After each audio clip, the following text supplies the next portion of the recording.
Qarışıqların ayrılması. Eyni cinsli və müxtəlif cinsli qarışıqlar müxtəlif üsullarla ayrılır. Eyni cinsli qarışıqları ayırmaq üçün 4 üsuldan, müxtəlif cinsli qarışıqları ayırmaq üçün isə 3 üsuldan istifadə olunur. Buxarlandırma, kristallaşdırma, distillə və xromatoqrafiya eyni cinsli qarışıqları ayırma üsullarıdır. Bunların hər birinə ayrı-ayrılıqda baxaq. Buxarlandırma üsulunda bərk maye qarışıqlardan istifadə olunur. Misal üçün duz, su, biri bərk, biri mayedir və eyni cinsli qarışıq əmələ gətirir.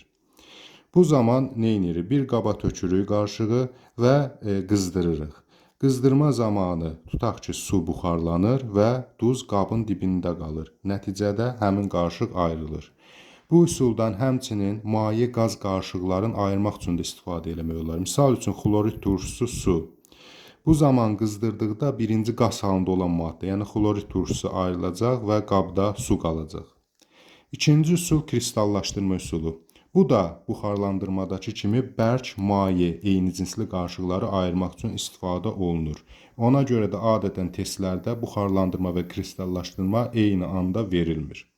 Kristallaşdırma üsulunun buxarlandırma üsulundan fərqi odur ki, qızdırmanı axıra qədər davam etdirmirik, yarıda dayandırırıq. Belə ki, misal üçün şəkər su qarışığını biz qızdırsaq, müəyyən müddətdən sonra suyun buxarlanması nəticəsində qatı məhlul alınacaq.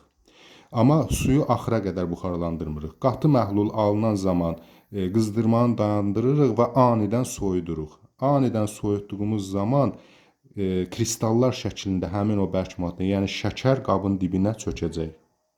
Bundan nabatın alınması üsulunda istifadə edilir.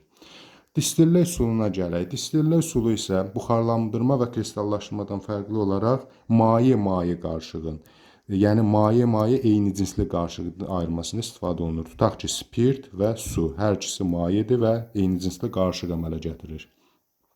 Elə ki, 2 kolba götürürük və hər iki kolbanı bir boru ilə əlaqələndiririk. Və həmin borunun da ətrafında soyuducu bir boru olur. Yəni həmin borudan soyuq su gəlir və isti olmuş su ayrılır. Deməli, kolbanın birinin içərisinə spirt və su məhlulu tökülür. Bilirik ki, spirt 78 dərəcədə qaynayır, su isə 100 dərəcədə qaynayır. Əgər biz həmin kolbanı qızdırsaq, misal üçün 90 dərəcə temperaturla qızdırsaq, bu zaman spirt buxarlanacaq, su isə hələ ki qabdadır. Spirt buxarlandıqca həmin borudan keçəcək. Borudan keçəndə axı soyuducu qurğu var idi orada. Ona görə də soyuyacaq, yenidən kondensləşəcək, yəni maye halına çevriləcək və damcı-damcı digər kolbada toplanacaq. Spirt tamamilə buxarlanıb qutarandan sonra artıq digər kolbada sadəcə su qalacaq, yeni kolbada isə sadəcə spirt.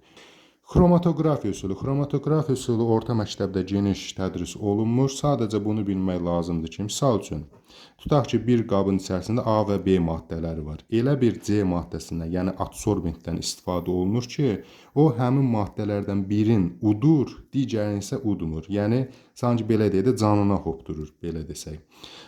Bu zaman qabda qalır bir maddə və adsorbent digər maddəni ondan təmizləyir. Bu üsula misal kimi göstərə bilərik əleyh qazları. Misal üçün, yanğın söndürənlər tüstülü mühitdə əleyh qazından istifadə etdikdə tüstü əleyh qazda tutulur, adsorpsiya olunur, hava isə əleyh qazdan keçir. Keçək indi müxtəlif cinsli qarışıqların ayrılma üsullarına. Müxtəlif cinsli qarışıqların ayrılma üsulları 3-dür. Maqnit, süzmə, durutma. Maqnitlə təsir etmə bütün metallara təsir eləmir. Sadəcə ferromaqnit xassəli metalları. Bunların da sayı 3 ədəddir. Dəmir, kobalt, nikel. Bu maddələr maqnit tərəfindən cəzb oluna bilən metallardır. Tutaq ki, bir qabda kükürt tozu və dəmir vardır. Bu zaman biz maqniti yaxınlaşdırsaq, dəmir tozu maqnitə cəzb olunacaq, kükürt isə qabda qalacaq. Nəticədə bir-birindən ayrılacaqlar. Süzmə üsulu isə belə deyək, tutaq ki, bərk və maye qarışığı, misal üçün qum və su qarışığı. Bunun fərqi nə oldu? Bayaqki misallardan müxtəlif cinsli qarışıq. Məsələn, bayaqki misalda duz-su qarışığı eyni cinsli idi, bunda isə müxtəlif cinsli. Bu zaman təbii ki, bərk maye qarışığında müxtəlif cinsli olduğuna görə qum həll olmur. Tutaq ki, biz qıf götürsək və ona filtr kağızı qoysaq, həmin qarışığı həmin qıfdan süzsək bir qaba doğru. Süzgəc kağızında, yəni filtr kağızında da belə desək deşiklər var. Oradan su molekulları keçir, amma qum hissəcikləri böyük olduğu üçün oradan keçə bilmir. Nəticədə qum süzgəc kağızının üstündə yığılır, su isə qaba tökülür. Bunu sanki biz aş süzənə bənzədə bilərik. Deməli, üçüncü üsul isə durultma üsuludur. Durultma üsulunda isə adətən maye qarışığından istifadə olunur. Sadəcə fərq bundan ibarətdir ki, maye qarışığı müxtəlif cinsli qarışıq olsun. Misal üçün, yağ, su, yaxud benzin, su. Bu zaman yağ suda həll olmur, emulsiya əmələ gətirir.